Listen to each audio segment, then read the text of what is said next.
Бейтаныс жанмен өткен түн. Аружан биыл университеттің ақырғы курсында оқиды. Оқуын аяқтап сүйген жігітіне тұрмысқа шығуға сөз байласқан. Болашақ құдалар танысып сырға салу рәсімі де болып кеткен. Аружанның сүйген жігіті Асқар, құрбысы Айжанның ағасының жандосы, әрі ауылдасы. Асқар Аружанды Айжанның қасынан көргенде ақ бір көргеннен ғашық болып қалған. Содан бастап Аружанның соңынан қалмай, жолын торауылдап, ақыры Аружанның жүрегін жаулап алған. Асқар сымбатты, көрікті, салмақты жігіт. Аружан да Асқарды қатты ұнатты. Аружан өте сұлу, жасы небәрі 20-да. Сол сұлулығымен жігіттердің көзіне ерекшелене түсетін.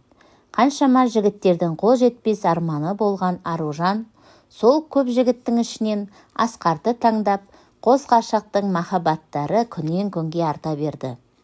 Аружанның құрбысы Айжан Асқарды Аружаннан қатты қызғанды. Өйткені Айжан Асқарға бала күнінен ессіз ғашықтын. Іштей Айжанды қатты жек көріп, Аружан мен Асқардың арасын ашуға көптен бері тіс қайрап жүр. Махаббаттан іші күйген Айжан Аружанға қастандық ойластырды. Айжан интернетке «Түніңді менімен өткіз, ару қыз сені күтеді» деп жарнама жіберді. Астына жаңадан алған телефон нөмірін қалдырды. Ақырғы сабақтың соңы болатын. Айжанның жаңадан алған нөміріне қоңырау түсті. Айжан сұранып сөйлесуге тысқа шықты. Телефон тұтқасын көтеріп, «Алло» деді ақырын. Желінің ар жағынан ер адамның дауысы. «Алло, мен жарнама бойынша қоңырау шалып тұр едім. Бізге бүгін кешкі сағат 8-ге қыз керек. Суткаға». Айжан ойлаған ісі ойдағыдай жүріп жатқанына қуанып. «Алло, иә, әрине, болады. Бағасына барғанда келісерміз. Мекен жайыңызды осы номерге жіберіңіз». Бәрі шешілді. Енді Аружанды алдап сол мекен жайға апару керек. Айжан жымиып күлді. «Арука, бүгін бір жігіттің туған күні. Менімен еріп баршы, өтінемін». Аружан Айжанға таң қалып. «Қайдағы жігіт? Сенде жігіт бар ма? Сен ешкім ұнатпаушы едің ғой». Айжан қырық өтірігін соға бастады. «Ол жігітпен интернет арқылы таныстым. Маған қатты ұнап қалды. Бүгін туған күніне шақырып жатыр. Жалғыз өзім қалай барам, өтінем. Арука, баршы менімен. Кішкене отырамыз да қайтып кетеміз». «Арука», деп Айжан Аружанға жалынды. «Сен ол жігітпен интернет арқылы таныстың ғой. Ол жерге қорықпай қалай барасың?» «Ну, Арука, сен менің құрбымсың ба әлде жоқ па? Ол жақсы жігіт». Айжан көзін төңкеріп, Аружанды құшақтады. «Мені бүгін Асқар киноға шақырып қойған. Асқарды бір күн көрмесең ештеңе етпес. Асқар сенен ешқайда қашпайды. Тұрмысқа шықпай тұрып қыдырып ал». Айжан сықылықтап күліп. «Енді Асқарға не деп айтамын? Туған күнге барам десем, ол мені жібермейді. Ауырып тұрмын десем, қазір жетіп келеді». Бәрін алдын ала ойластырып қойған Айжан. «Асқарға анам мен әкем үйге келді деп айт». «Жақсы, солай айтайын. Құрбысының сұмдық ойын қайдан білсін». Аружан мен Айжан сәнденіп, сыланып, әдемі көйлектерін киіп далаға шықты. Шақырып қойған таксиға отырып, бағанағы жігіт жіберген мекен жайға жол тартты. Такси қала сыртындағы коттедждердің біріне келіп тоқтады. Үлкен зәулім үйдің қақпасы ашық тұр екен. Аружан мен Айжан үйге беттеді. Үйге кірген қыздарды толықша келген шекіл сары жігіт домалаңдап, аст-үстеріне түсіп, қонақтар отырған үлкен бөлмеге ертіп кіргізіп. «Жігіттер, біз күткен қыздар да келді». Қонақ бөлмеде отырған 3 жігіт бізге жалт қарады. Бізді отты көздерімен басымыздан төмен барлап қарап шықты. Бергі жақта арақ құйып тұрған жігіт қутыңдап: «Сұлу қыздар, келіңдер, отырыңдар», деп дастархан басына шақырды. Дастарханда сан түрлі тағамдар, неше түрлі ішімдіктер самсап тұр. «Ал сұлу қыздар, есімдерің кім болады? Таныса отырайық». Манағы біз келгенде арақ құйып тұрған жігіт қутыңдап. Айжан сызыла жымиып: «Есімім Айжан, құрбымның есімі Аружан». «Ал енді өзімді таныстыра кетейін. Есімім Алмас. Мына 2 жігіт менің қонақтарым, достарым. Алан мен Бағлан». Аружанның қасында отырған Алан деген жігіт: Аружанға күлімдеп қарап, өте қуаныштымын деді. Алан ұзын бойлы ақ құба келген кең иықты сымбатты жігіт екен. Аружанға тесіліп бір түрлі қарай берді. Қанеки қыздар, нешесіңдер? Ақтан ба әлде қызылдан ба? Аружан мен ішпеймін деді. Айжан sıрадан ұрттап отыр.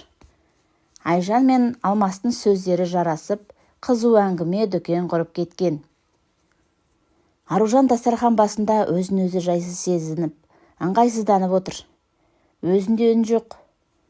Көзі жәутеңдеген еліктей жан-жағына үрейлені қарап қояды. Тез тұрып бұл жерден кеткісі келді. Бағлан мен Алан Аружаннан көз алмай қарай береді. Қазір келеміз деп Айжан Алмаспен шығып кеткен. Сол кеткеннен Айжан кешіге бастады. Аружанның мазасы кетті. Қарама-қарсы отырған Бағлан да, қасында отырған Алан да Аружанды көзбен жеп барады. Аружанның бойын қорқыныш биледі. Жүрегі дүрс-дүрс соғып уайымдай бастады. Кенет Алан Аружанның иығына қолын асып, құшақтап өзіне тартып, өзің бір ауыз сөз айтып сөйлемедің, ұялып отырсың ба? Аружан не айтарын білмей, екі беті қызарып ұялып кетті.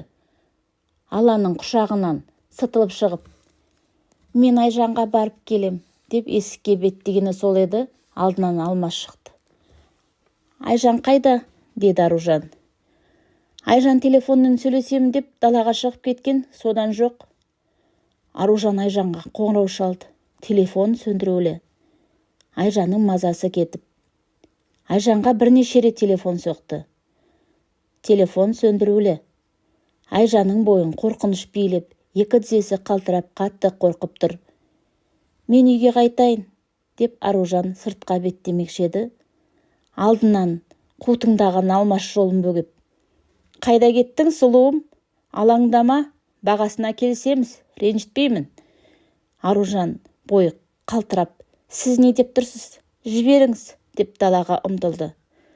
Қарулы жігіттің қолы Аружанды жібермеді. Аружан қорыққанынан жылап жіберді. Жіберіңдер мені, үйге қайтамын. Алмас Аружанның қолын қайырып, целка құсап, сызылып тұрсың. Ақшаға сатылып келген өзің ғой. Қайдағы ақша? Мен сатылмаймын. Сіздер дұрыс түсінген жоқсыздар. Аружан жан даусы шығып айқайлап. Жіберіңдер, өтінемін, жіберіңдер.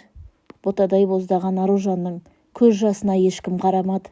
Алмас Аружанды иығына көтеріп алып, бөлмеге келіп, төсектің үстіне лақтырып жіберді.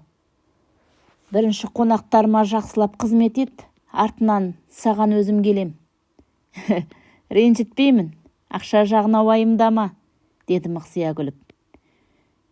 Жібер мені, өтінем, маған ақша керек емес, өтінемін, жіберші. Алмас Аружанның сөзіне мән бермей, бөлменің есігін бекітіп шығып кетті. Аружан жүгіріп терезеге келді. Терезеден қашып құтылу мүмкін емес. Темір торлармен бекітілген. Енді құрыған жерім осы болдау. Екі тізесін құшақтап жылап, төсектің шетінде Аружан отыр. Алан Алмасқа, мына қыз шынымен жөзекше ма? Ертең проблема болып жүрмесін? Алмас досының сөзіне қарқылдап күліп. Алан брат, проблема болмайды, ешқандай. Нағыз жезекше қыздың өзі ғой. Өз бағасының көтеріп жатыр да. Алан брат, демалып кел, деп досын Аружан отырған бөлмеге кіргізіп жіберді. Алан Айжанды бір көргеннен ұнатты.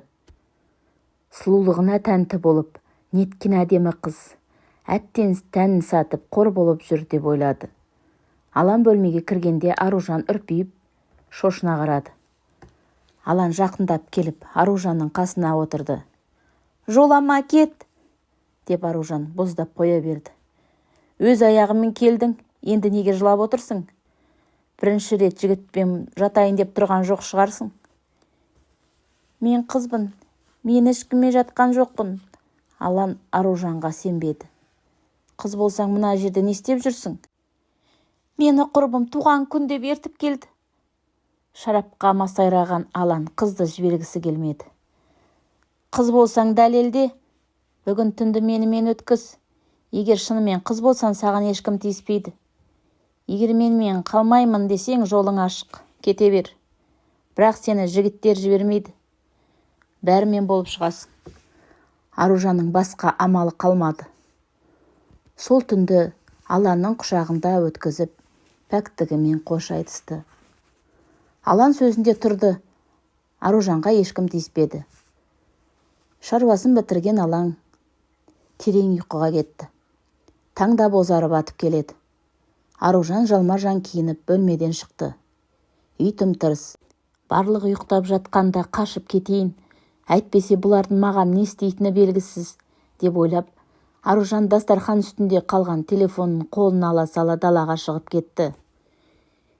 Үйден шыға сала біреу оны ұстап алатындай өкпесі өшкенше жүгірді. Үйлердің арасымен бас ауған жаққа қашып, көзден таса болды. Аружан Айжан екеуі жалдап тұратын пәтерге келді. Бағана қашқан кезде сырт киімі қалып қойған. Пәтердің кілті сонда қалыпты. Аружан есіктің қоңырауын басты. Есікті ұйқылау Айжан ашты. Аружан, келдің бе? Сен мен неге тастап кеттің? Деп Аружан кіре сала боздап жылап қоя берді. Аружан, не болды саған? Кешірші мені. Әлгі Алмас деген жігіт маған тиіспекші болып әзер құтылып қаштым. Полиция неге шақырмадың? Айжан, денің дұрыс па? Полиция шақырғанда универ шулап, екеумізді оқудан шығарып жіберер еді. Сондықтан шақырмадым. Кешір, Арука. Мен Алмасты жаман ойлы жігіт деп ойламадым. Олар саған не істеді? Тиісті ма? Деп Аружанның асты үстіне түсіп, өтірік жанашыр болып бәйек. Бір жігіт тиісті, деп Аружан көз жасын тыя алмады. Жоспарының сәтті өткеніне қуанған Айжан іштей қуанып. Бәлем, саған сол керек. Асқар енді менікі, деп Аружанды табалады. Сол күні Аружан сабаққа барған жоқ. Күні бойы бүк төсіп жатты, нәр татпады. Енді Асқарға не бетімді айтамын? Жоқ, мен оған тұрмысқа шыға алмаймын, деп өзегін өкініш кернеді. Сүйгені Асқармен бірге болмайтыны жанына қатты батты. Асқарсыз қалай өмір сүрем? Аружан өмірінің мәнін жоғалтты. Айналасының бәрі көңілсіз. Бояуын жоғалтып қараңғы тұңғиыққа батып кетті. Асқармен кездесіп айтуға дәті бармады. Асқар, кешір, саған тұрмысқа шыға алмаймын. Мен басқа жігітті сүйемін. Ұмыт мені, деп телефонына хат жолдап, кешкілік ауылына жол жүріп кетті. Хатты оқыған Асқар Аружанның бұл сөзіне сенбеді. Қаншама қоңырау шалды. Телефон сөндірулі. Аружан мен бетпе-бет сөйлескісі келді. Бәрін өз аузынан естігісі келді. Асығып дереу Аружанның пәтеріне келді. Есікті Айжан ашты. Асқар есіктен кірер-кірмес: Аружан қайда? Аружан үйде жоқ. Ол қайда кетті? Ауылына кетіп қалды. Айжан, Аружанға не болды? Шындықты айтшы. Айжанға керек осы. Аружанды жамандай жөнелді. Асқар, мен Аружанның басқа жігітпен жүретінін білмедім. Кеше саған анам мен әкем келді деп өтірік айтып, туған күнге кеткен.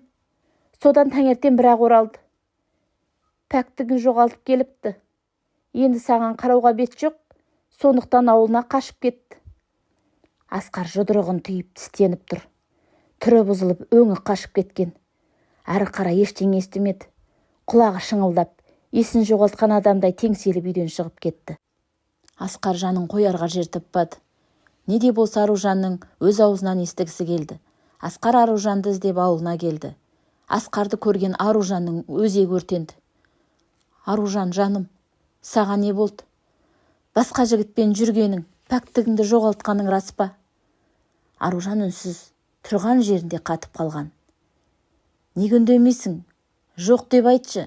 Мұның бәрі өтірік деп айтшы. Асқар, кешір, бәрі шындық. Не дейсің? Аружан, неге олай істедің? Неге? Деп Асқардың көзінен жас ашып түсті. Көз жасын көрсеткісі келмеді. Үндеместен артына бұрылып кете барды. Аружан 3 күннен соң сабағына оралды. Арада 1 ай уақыт өтті. Аружан өз-өзін жайсыз сезініп, жүрегі айнып, лоқси берді. Бұны көрген Айжан тегін емес екенін сезді. Аружан, сенің аяғың ауыр емес па?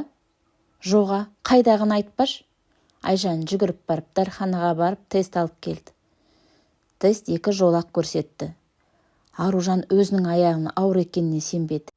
Солай бірнеше рет қайталады. Тест 2 жолақ көрсетті. Аружан ішіндегі баласын алғызып тастаймын деп шешті. Аружанның қолында жасанды түсікке берген дәрігердің бір жапырақ жолдамасы аурухананың 2-ші қабатына көтерілді. Аружан кіретін кабинеттің алдында 5-6 қыз келіншектер тұр екен. Аружан соңдарынан кезекке тұрды.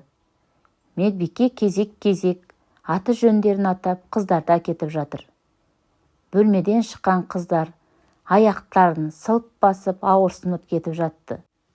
Кезекте тұрған кісі азайған сайын Аружанның жүрегі жиі соға бастады. Сыртта жалғыз қалды. Жүрегі қобалжып тұр. Кабинеттің есігі ашылып ішінен медбике шықты. Бектемірова. Аружанның жүрегі дір ете қалды. Орнынан тұрып медбикенің соңынан ерді. Жасанды түсік жасайтын бөлмеге әкелді. Шешініп креслоға жат деп бұйырды. Аружан қорқақтап креслоға мінді. Аружанның қасында кушеткада ыңырсып бір қыз жатыр. Есі ауған адам құсап, бірдеңелерді айтып, бір күледі, бір жылайды. Медбикелер өзара наркоздан әлі өз-өзіне келе алмай жатыр деп күлді. Перчатка, бетінде маска, киген ақ халатты әйел қолында уколы бар Аружанға жақындай келді. Аружан креслодан қалай ұшып тұрған өзі білмей қалды. Кешіріңіздер, мен түсік жасатпаймын, деп жалма-жан киіне бастады. Ауа жетпей ауруханадан тысқа тез шығуға асықты. Аружан ішіндегі сәбиін қалдырамын деп шешті. Асқар Аружанды басқа жанға қимады. Қаншама Аружанды жек көріп, ұмытамын десе де ұмыта алмады. Аружанды жамандыққа қимады. Қандай сатқындық жасаса да, ол шын жүрегімен кешірді. Мейлі, пәк болмаса да Аружанды ешкімге бермеймін деп шешті. Кеудесінің қолын алып, Аружанның пәтеріне келді. Есікті Айжан ашты. Қалайсың, Асқар? Жайшылық па? Аружан үйде ма? Иә, үйде. Айжан, мен Аружанмен сөйлесейін деп едім. Бізді жеке қалдыршы. Айжан Асқардың сөзін жақтырмай үйден шығып кетті. Аружан қалың қалай? Қалайсың, Асқар? Деді Аружан солғын үнмен. Жай келдің ба? Асқан Аружанға тақап келіп құшақтап алды. Асқар, не істеп жатырсың? Жібер деп бұлқынды. Қарулы жігіттің құшағынан оңайлықпен шыға алмады. Аружан, жаным, сен істесең де сені кешірдім. Мен саған бәрібір үйленемін. Тек мені тастама, кетпеші. Әрқашан мәңгіге қасымда болшы, өтінем. Аружан мұндайды Асқардан күтпеген еді. Не айтарын білмей қалды. Асқар, менің аяғым ауыр. Мен тұрмысқа шығайын деп жатырмын. Құтылу үшін өтірік айтуға тура келді. Өйткені 2 қабат болып қай бетімен Асқарға тұрмысқа шықпақпын. Екеуміз үшін де осы дұрыс деп ойлады. Асқар демін ішіне тартып, сілейіп тұрып қалды. Өзектерін жалын өртеген қоз ғашық осылайша 2-ге айырылды. Бүгін Аружанның тұрмыс құрып Асқарға ұзатылатын күні. Бірақ Асқарға тұрмысқа Аружан емес, құрбысы Айжан шығып жатыр. Айжан Аружанды азап үстінен азап шексін деп, үйлену тойының шақыру қағазын әдей жіберген. Аружанның көкірегінде алаулап жанған сезім қазір бықсыған, шоққа айналған. Асқармен өткізген айлы түндер, шуақты күндер бүгінде Аружан үшін тәтті бір елес болып қалды. Құрбысы Айжанның тұзағына алданып түсіп, оңбай жаңылды. Дұшпанның жетегінде кетіп, өз махаббатын өз қолымен мәңге жоғалтты. Бұл қаланың әр көшесі, әр ағашы Аружан мен Асқардың шынайы махаббатына куә. Аружан бәрін ұмытпаққа бел буды. Іші де томпиып өсіп қалды. Аружан оқуын басқа қалаға ауыстырып жол тартты. Аяғы ауыр болып жүріп оқуын бітіріп алды. Ай күні жетіп шекесі торсықтай ұл бала туды. Есімін әмір деп қойды. Некесіз туған баласын алып ауылға барса, ел жұрт не дейді? Әкеға ағасының бетіне қарауға бет жоқ. Жақсы ит өлігін көрсетпейді дейді. Не де болса осы қалада қалайын деп шешті. Әке шешесі көмек ретінде жіберіп тұратын ақшаға пәтер жалдап тұрды. Өмір бақи әке шешесінің мойнында қашанғы отырмақ. Ұлы 3 айға толысымен ұлына күтуші жалдап, бір үлкен фирмаға сараптама бөліміне жұмысқа орналасты. Бүгін Аружанның жұмысқа шығуының бірінші күні. Жылама балам, жыламашы. Аружан ұлын кеудесіне қысып уатуда. Ұлы жылауын қояр емес. Анасының қазір өзін тастап кететінін сезіп тұрғандай. Аружан бір сәт баласын жылағанына шыдамай, жұмысқа шықпай-ақ қояйын, жұмыстан шығамын деп ойлады. Бірақ өзін-өзі тоқтатып, жоқ, маған бұл жұмыс керек. Қашанға әке шешеме алақан жайып отырамын. Пәтердің ақшасын, азық-түлік, баламның тамағын ақша өзім табуым керек деп ойлады. Маған беріңізші, мен уатып көрейін. Іші ауырып тұрған шығар, деді бала күтуші. Ұлын күтушінің қолына беріп жатқаны сол еді. Аружанның жұмысқа баратын киіміне қысып жіберді. Баланы күтуші қолына алды. Аружан жұмыстан кешігіп барады. Үстіндегі киімін тез-тез ауыстырып, өзін 15 минут бойы тосып тұрған таксиға мініп жұмысқа кетті. Тез-тез басып ентігіп, жұмыс орнына келді. Өзімен бір күнде жұмысқа орналасуға келгенде танысқан Маржан шықты. Қайда жүрсің? Іздеп жатыр. Бүгін бірінші жұмыс күнің ғой, деп қолымнан сүйреп жұмыс орнына алып келді. Кешігіп қалдым. Жан-жағына қарап, бәрінеге жанталасып жүрген байқап. Неге бәрі дүрлігіп жүр? Сен білмейсің бе? Бізде компанияның бастығы өзгерді. 2-3 күн бұрын бір кәсіпкер сатып алыпты. Рас па? Кім екен? Мен қайдан білем? Біз сияқтыларға айтпайды ғой. Бір үлкен шишка дейді. Сондықтан жұмысқа кірісейік. Жұмыс көп. Аружан басын изеп жұмыс столына, компьютер алдына отырды. Шатаспау керек. Әйтпесе жаңадан келген басшы жұмыстан шығарып жіберіп жүрер. Маржан, сен біздің жаңа бастықты көрдің ба? Мүмкін көрген шығармын, сықылықтап күліп. Жан-жағыңа қараш. Мына екінің бірі басшыға ұқсайды. Ал мен тіпті оның атын да білмеймін, деді Маржан. Жұмыстың алғашқы күні Аружан үшін ауыр болды. Жұмыстың соңында Аружанды басқарушы шақырып жатыр деді. Не үшін шақырып жатыр? Деп түк түсінбей, басқарушының кабинетінің 2-ші қабатқа көтерілді. Қабылдау бөлмесіне келді. Ол жерде Аружанды хатшы тосып алды. Оң жағында компанияның басшысының кабинеті, жұмысқа орналасуға келгенде аты жөнін жазылған белгі тұрған. Қазір ондай белгі жоқ. Бұрынғы басшының белгісін алып тастап, кейінгі басшының аты жөнін ілуге үлгермеген болар. Сізді тосып отыр, деді хатшы. Арт жағындағы есікті меңзеп. Аружан терең бір дем алып ішке енді.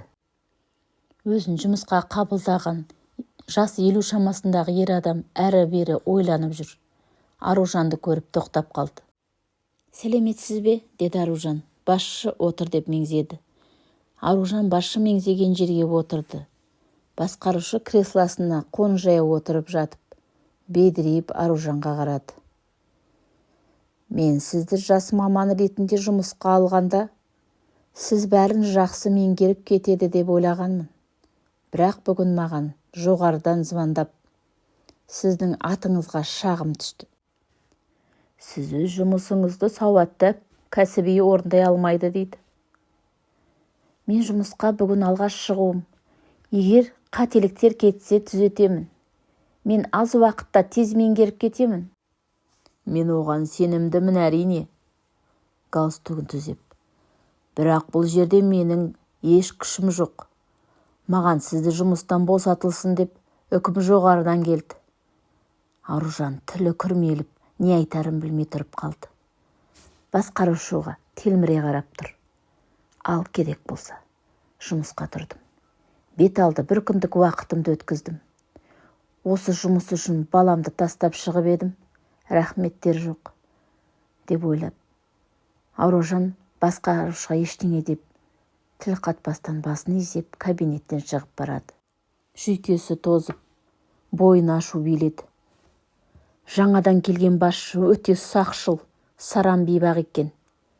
Мен жұмысқа бүгін алғаш шықтым ғой, тәжірибем жоқ. Дегенмен, өз жұмысымды дұрыс сенімді атқардым.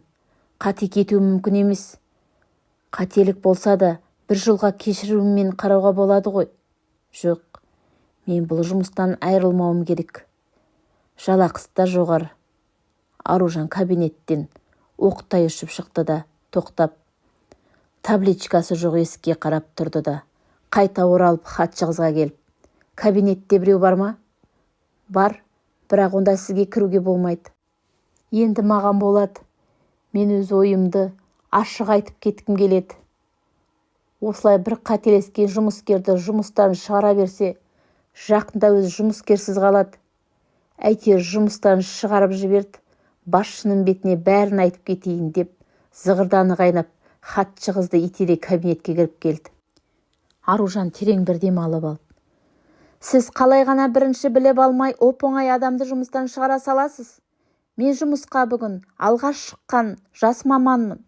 Қателігім болса түзетемін. Аз уақыттың ішінде тез меңгеріп кетемін. Сіздер адамға мүмкіндік бермейсіздер ма? Ер адам Аружанға бұрылып қарады. Аружан жігітті бірден тани кетті. Өзіне сенімді болып тұрған батылдығы ләзде жоғалып, не істерін білмей абдырап тұрып қалды.